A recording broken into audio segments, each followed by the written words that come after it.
प्रिय विद्यार्थियों, online classes में आपका पुनः स्वागत है। राजनीति विज्ञान बीए प्रथम वर्ष और पिछली क्लास में हमने अधिनायकवाद पर चर्चा किया था। अधिनायकवाद के अर्थ और परिभाषाओं को समझने का प्रयास किया था और उसके साथ ही उसके कुछ लक्षणों का भी जिक्र हमने किया था। तो अधिनायकवाद के जो लक्षण हैं, उनके अलावा जो सिद्धांत हैं और उसकी जो विशेषताएं हैं, उसको भी हमने चर्चा करने का प्रयास किया था। आज उस चर्चा को आगे बढ़ाते हुए अधिनायकवाद के शेष जो सिद्धांत और विशेषताएं हैं, जो मुख्य उसके गुण हैं, उनको समझने का प्रयास हम इस वीडियो में, इस क्लास में करेंगे। तो सबसे पहले जो हमने देखा था कि ये सर्वाधिकारवाद का समर्थन करता है। अधिनायकवाद जो है सर्वाधिकारवाद का समर्थन करता है, जिसमें शासन, राज्य और समाज में कोई भेद अधिनायक के द्वारा नहीं किया जाता है।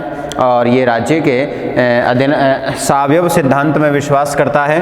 राज्य के सावयव सिद्धांत में, जिसमें राज्य व्यक्ति जो है उसको, व्यवस्था को, शासन को एक जो है स्वरूप माना जाता है, शरीर माना जाता है और व्यक्ति को उसका एक अंग माना जाता है, जिससे व्यक्ति की स्वतंत्रता का जो है अंत हो जाता है। व्यक्ति को साध्य न मान के साधन मान लिया जाता है और इसमें जनमत निर्माण के समस्त साधनों का सरकारीकरण कर दिया जाता है। जैसा कि पिछले वीडियो में हमने जिक्र किया था, ये प्रेस, शिक्षा, साहित्य, रेडियो, सिनेमा आदि को सभी पर अपना नियंत्रण कर लेता है, क्योंकि इसमें freedom of speech and explanation को मान्यता प्राप्त नहीं होती है और उस समस्त साधनों पर अधिनायक अपना नियंत्रण स्थापित करके उस विशिष्ट राजनीतिक दर्शन को ही प्रसारित करता है। और वह, क्योंकि वह अपनी एक राजनीतिक विचारधारा और राजनीतिक लक्ष्य को ही सर्वोपरि और सबसे अधिक उपयुक्त मानता है। इसके अलावा एक साध्य इसमें होता है, एक दल होता है और एक नेता, एक नीति, एक देश के सिद्धांत का पालन इसमें किया जाता है। अधिनायकवाद जो है, इसमें बहुलवाद को कोई मान्यता प्राप्त नहीं होती है। जैसा कि प्रारंभ में हमने जिक्र किया था कि अधिनायक अपने आप में सर्वोच्च होता है और वह संपूर्ण व्यवस्था का नियंत्रक होता है। उस व्यवस्था पर नियंत्रण बनाए रखने के लिए इसमें एक दल को स्थापित किया जाता है। बहुदलवाद यहाँ पर नहीं होता है और उस दल के मुखिया के रूप में जो होता है वही सर्वोच्च अधिनायक होता है, या यूँ कहें कि देश का प्रधान शासक भी होता है। और उसके द्वारा एक दल की स्थापना करके संपूर्ण शक्ति उसके हाथ में केंद्रित कर दी जाती है। यहाँ पर विरोध का उग्र दमन होता है। अधिनायकवाद में विरोध का उग्र दमन होता है। किसी भी प्रकार से जो है विरोध अधिनायक सहन नहीं करता है। वह विरोध का दमन करने के विभिन्न तरीके अपनाता है। इसमें जासूसी की व्यवस्था को महत्वपूर्ण स्थान प्राप्त होता है, गुप्तचरी को महत्वपूर्ण स्थान प्राप्त होता है और अधिनायक सदैव अपने विरोध को शक्तिपूर्वक कुचलने को तत्पर रहता है, क्योंकि हमने प्रारंभ में भी जिक्र किया था कि यहाँ पर शासन का आधार शक्ति, हिंसा या बल होता है, जन सहमति नहीं होती है, क्रूरता का शासन होता है। इसके लिए समय समय पर सरकार जो है अपने दल में, जो है पुलिस में, सेना में या अन्य संस्थानों में कार्यरत व्यक्तियों की गुप्तचरी करवा करके जो है ये देखती है, ऐसे व्यक्तियों को ढूंढा जाता है कि जो गुप्त रूप से अधिनायक के विरोधी होते हैं और उन्हें कठोरतम दंड दिया जाता है। अधिनायक तंत्र किसी प्रकार के आंतरिक विद्रोह को पूरी शक्ति के साथ कुचलने में विश्वास करता है। तो यहाँ पर सर्वाधिकारवाद जो है पाया जाता है। इसके दूसरे बिंदु के रूप में लोकतंत्र का जो है वो विरोध यहाँ पर होता है। लोकतांत्रिक जो शासन होता है वह अधिनायक तंत्र को स्वीकारनीय नहीं होता है। लोकतंत्र का विरोध यहाँ पर किया जाता है, क्योंकि जैसा कि प्रारंभ में हमने चर्चा किया था कि ये लोकतंत्र के एकदम विपरीत प्रणाली हैं और इस रूप में जो है ये लोकतंत्र की विरोधी प्रणाली मानी जाती हैं। आधारभूत सिद्धांत इसके लोकतंत्र से एकदम विपरीत और भिन्न है, अतः ये लोकतंत्र की निंदा और विरोध करता है। फासिस्ट और नाजी अधिनायक तंत्र दक्षिणपंथी अधिनायकवाद हैं और वे केवल लोकतंत्र को अयोग्यता का शासन तथा शक्तिहीन शासन मानते हैं, किंतु साम्यवादी अधिनायकवाद जो है वामपंथी अधिनायकवाद हैं और ये लोकतंत्र को श्रमिक विरोधी और पूंजीवाद का शासन मानता है। कुल मिला के दोनों दक्षिणपंथी अधिनायकवाद या वामपंथी अधिनायकवाद दोनों के रूट अलग अलग हैं, लास्ट अल्टीमेट दोनों का एक ही है और वो है लोकतंत्र का विरोध करना। विरोध करने के तरीके दोनों में अलग अलग हैं, विरोध करने के आधार दोनों में अलग अलग हैं, लेकिन दोनों का लास्ट अल्टीमेट यानी जो लास्ट ऑब्जेक्ट है वो समान है, लोकतंत्र का विरोधी शासन प्रणाली है। इसके अलावा ये अंतर्राष्ट्रीय जनमत की उपेक्षा करता है, अंतर्राष्ट्रीय जनमत की उपेक्षा करता है, अंतर्राष्ट्रीय जनमत की उपेक्षा करने वाली शासन प्रणाली है, क्योंकि हमेशा ये शक्ति पर आधारित होता है और अधिनायक तंत्र अपने राष्ट्रीय हित की रक्षा और वृद्धि के लिए विदेश नीति का संचालन कठोरतापूर्वक करता है और आवश्यकता पड़ने पर अंतर्राष्ट्रवाद या अंतर्राष्ट्रीय जनमत और संस्थाओं की उपेक्षा करने में, उनका निरादर करने में जो है कोई संकोच इसको नहीं होता है। द्वितीय महायुद्ध के समय हिटलर और मुसोलिनी, स्टालिन, माओ आदि अधिनायकवादियों ने अंतर्राष्ट्रीय जनमत की उपेक्षा करते हुए ही विदेश नीति का संचालन किया था। तो इस प्रकार यहाँ पर अंतर्राष्ट्रीय जनमत की उपेक्षा जो है अधिनायक द्वारा की जाती है और अधिनायक तंत्र जो हैं वो यद्यपि सिद्धांत और लक्षण दक्षिणपंथी और वामपंथी दोनों ही अधिनायक तंत्रों में समान रूप से पाए जाते हैं, किंतु इन दोनों अधिनायक तंत्रों में सिद्धांत और लक्षण की दृष्टि से भी अंतर हैं। दक्षिणपंथी अधिनायक तंत्र मूलतः पूंजीवादी अधिनायक तंत्र हैं जो निजी संपत्ति के एकाधिकार को स्वीकारता है, किंतु वामपंथी अधिनायक तंत्र पूंजीवाद का विरोधी हैं और इसे श्रमिकों का अधिनायक तंत्र कहा जाता है, जो उत्पादन और वितरण के क्षेत्र में राज्य की संपत्ति या संपत्ति पर राज्य का स्वामित्व स्थापित करता है। वामपंथी अधिनायकवाद की तुलना में दक्षिणपंथी अधिनायकवाद अधिक राष्ट्रवादी, युद्धप्रिय और विस्तारवादी अधिनायकवाद रहा है। जैसा कि हम चर्चा कर रहे हैं कि अधिनायकवाद चाहे दक्षिणपंथी हों चाहे वामपंथी हों, दोनों के रूट अलग अलग हैं, लास्ट अल्टीमेट एक हैं, तरीके दोनों के अलग अलग हैं लेकिन लास्ट अल्टीमेट एक हैं। विरोध के आधार अलग अलग हैं लेकिन विरोध के आधार पर प्राप्त होने वाले उद्देश्य दोनों के एक ही हैं। लेकिन जो दक्षिणपंथी जो अधिनायकवादी रहे हैं, जो जैसे कि नाजी जो रहे हैं, हिटलर का जो इतिहास है वो सबसे अधिक क्रूरतम अधिनायकों में से माना जाता है। तो इस प्रकार अधिनायक तंत्र में मुख्य लक्षण, मुख्य गुण जो हैं वो पाए जाते हैं। अधिनायक तंत्र विभिन्न आधारों पर अब तक पाए गए हैं और इसके विस्तार के भी कुछ महत्वपूर्ण कारण रहे हैं। विभिन्न आधार अगर इसके हम देखें तो व्यक्तिगत अधिनायक तंत्र या यूँ कहें कि अधिनायक तंत्र का जो इतिहास है उसका जो वर्गीकरण है वो भी कुछ रूपों में किया जा सकता है। अधिनायक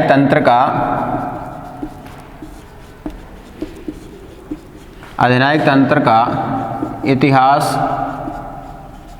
और उसका जो वर्गीकरण है वो देखें कि जैसा कि शुरू में हमने चर्चा किया था कि अधिनायक तंत्र प्रारंभ से लेकर वर्तमान तक एक ही पैटर्न में नहीं पाया गया है। अधिनायक तंत्र एक अति प्राचीन शासन प्रणाली है और यूनान में संकट काल का मुकाबला करने के लिए अस्थायी तौर पर अधिनायक तंत्रों की स्थापना की परंपरा थी।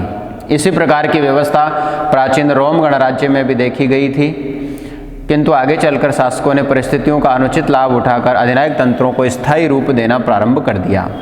प्राचीन अधिनायक तंत्रों की स्थापना नीति कुशल और युद्ध प्रवीण नायकों द्वारा की जाती थी। उल्लेखनीय है कि यह परंपरा पिछली कई शताब्दियों तक बनी रही। ब्रिटेन में क्रॉमवेल और फ्रांस में नेपोलियन बोनापार्ट परंपरागत अधिनायक तंत्रों की सूची में माने जाते हैं।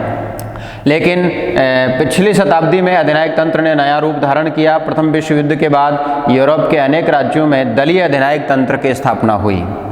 युद्ध के दौरान रूस में लेनिन के नेतृत्व में साम्यवादी अधिनायक तंत्र की स्थापना हुई और युद्ध के बाद इटली और स्पेन में मुसोलिनी और फ्रांको ने फासिस्ट अधिनायकवाद की स्थापना की। जर्मनी में हिटलर ने नाजी तानाशाही या नाजी अधिनायकवाद की स्थापना की। द्वितीय महायुद्ध के तुरंत बाद फासिस्ट और नाजी तानाशाही का बड़ी मात्रा में यूँ कहें कि एक तरीके से समूल नाश हुआ, और किंतु साम्यवादी तानाशाही का विकास हुआ। और द्वितीय विश्व युद्ध के बाद एशिया और अफ्रीका में सैनिक अधिनायक तंत्रों का प्रचलन भी हुआ, किंतु यह स्थायी रूप ग्रहण नहीं कर पाया। उल्लेखनीय है कि वर्तमान काल में सोवियत संघ और इसके पूर्वी राज्यों के साथ ही राज्यों में साम्यवादी अधिनायक तंत्र का पतन हुआ है और उसके स्थान पर लोकतंत्र की स्थापना हुई है। तो अधिनायक तंत्र का इतिहास इसके विभिन्न प्रक्रमों की, इसके विभिन्न पैटर्नों की जानकारी हमें देता है। जहाँ तक इसके अधिनायक तंत्र का जो वर्गीकरण है उसका प्रश्न है, तो व्यक्तिगत अधिनायक तंत्र जो है प्रारंभ में देखा गया, व्यक्तिगत अधिनायक तंत्र प्रारंभ में देखे गए, और जैसा कि उदाहरण हमने यूनान और रोम का लिया, और पिछली शताब्दियों तक देखा गया, 20वीं शताब्दी से पूर्व तक देखा गया, और इसकी स्थापना नीति कुशल और युद्ध प्रवीण नायकों के द्वारा की जाती थी। और संकट काल का सामना करने के लिए, युद्ध का मुकाबला करने के लिए, युद्ध को जीतने के लिए संपूर्ण अधिकार उसको दिए जाते थे। जैसे नेपोलियन बोनापार्ट का उदाहरण, क्रामवेल का उदाहरण यहाँ पर जो पिछली शताब्दियों में के लिए दिया गया। नायक की इच्छा सर्वोच्च और अनुल्लंघनीय होती थी। फ्रांस में नेपोलियन बोनापार्ट इसी प्रकार का शासन था।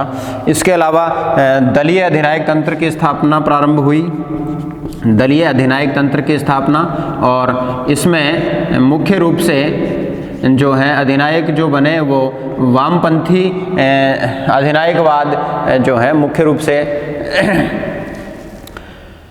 दो प्रकार का हो सकता है, समाजवादी तथा पूंजीवादी। सोवियत संघ, चीन, उत्तर Korea, Poland, Hungary, Yugoslavia, Romania, Bulgaria, Czechoslovakia, पूर्वी जर्मनी, अल्बानिया, क्यूबा। तानाशाही साम्यवादी प्रथम प्रकार का उदाहरण रही हैं। इसके विपरीत दक्षिण अफ्रीका, पुर्तगाल, स्पेन आदि की फासिस्ट तानाशाही द्वितीय प्रकार का उदाहरण अर्थात पूंजीवाद का उदाहरण रही हैं। मुख्य रूप से ये वामपंथी अधिनायकवाद का आधार, और तीसरा और मुख्य प्रकार जो बाद में देखा गया वो सैन्य अधिनायक तंत्र या सैनिक अधिनायक तंत्र के रूप में दिखाई दिया, सैनिक अधिनायक तंत्र के रूप में दिखाई दिया, या यूँ कहें कि ये भी एक मुख्य प्रणाली के रूप में। इस प्रकार के अधिनायक तंत्र की स्थापना सेना के अधिकारी द्वारा सेना की मदद से की जाती हैं। द्वितीय विश्व युद्ध के बाद इंडोनेशिया, यूनान, बर्मा, अरब गणराज्य, Libya, Ethiopia, Somalia, Sudan, Libya, Uganda, घना, पाकिस्तान, अफ़गानिस्तान, बांग्लादेश आदि में इसी प्रकार का अधिनायक तंत्र रहा, और कई देशों में कई बार इसका रिपीटेशन भी हुआ। आधुनिक शताब्दी में मुख्यतः दलीय अधिनायक तंत्र और सैनिक अधिनायक तंत्रों के उदय और पतन के बहुत सारे उदाहरण दिखाई पड़ते हैं। एलन बॉल ने दोनों अधिनायक तंत्रों को क्रमशः सर्वाधिकारवादी अधिनायक तंत्र एवं स्वेच्छाचारी अधिनायक तंत्र कहा है। ये उल्लेखनीय है कि समग्रतावादी अधिनायक तंत्र मुख्यतः यूरोप में स्थापित हुए और अफ्रो एशियाई महाद्वीपों में स्वेच्छाचारी अधिनायक तंत्रों की परंपरा मौजूद रही। तो इस प्रकार का इतिहास अधिनायक तंत्र का रहा, और मुख्यतः इस प्रकार का वर्गीकरण अधिनायक तंत्रों का किया जा सकता है। इसके साथ अधिनायकवाद के उदय और विस्तार के मुख्य कारण क्या है? अधिनायकवाद के उदय और विस्तार के मुख्य कारण।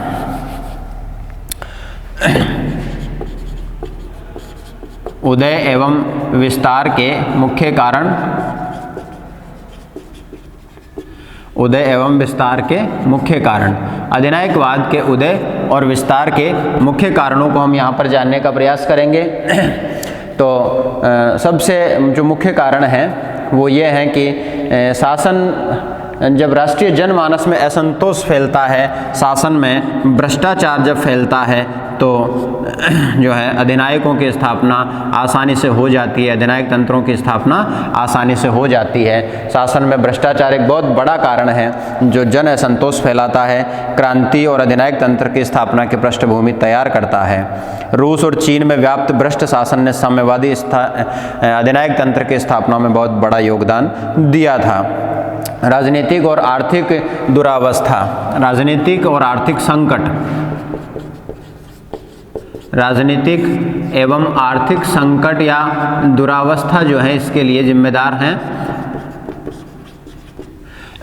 इससे राजनीतिक और आर्थिक संकट लगातार अगर किसी राज्य में बने रहते हैं तो राजनीतिक स्थिरता समाप्त हो जाती है और राज्य जो है राष्ट्र की सीमाएं, सरकार जो है सीमाओं की रक्षा करने में असमर्थ सिद्ध होने लगती है, तो जनता सहज भाव से अधिनायक तंत्र को स्वीकार कर लेती है। इसी प्रकार जब राज्य में आर्थिक विकास की गति अत्यंत धीमी होती है, औद्योगिक शांति समाप्त हो जाती है और राष्ट्र की आर्थिक आकांक्षाओं को पूर्ण करने में सरकार असमर्थ होती है, तो इस प्रकार अधिनायक तंत्र को आवश्यकता के रूप में स्वीकार कर लिया जाता है। इसके अलावा कई बार उग्र राष्ट्रवाद जो है वो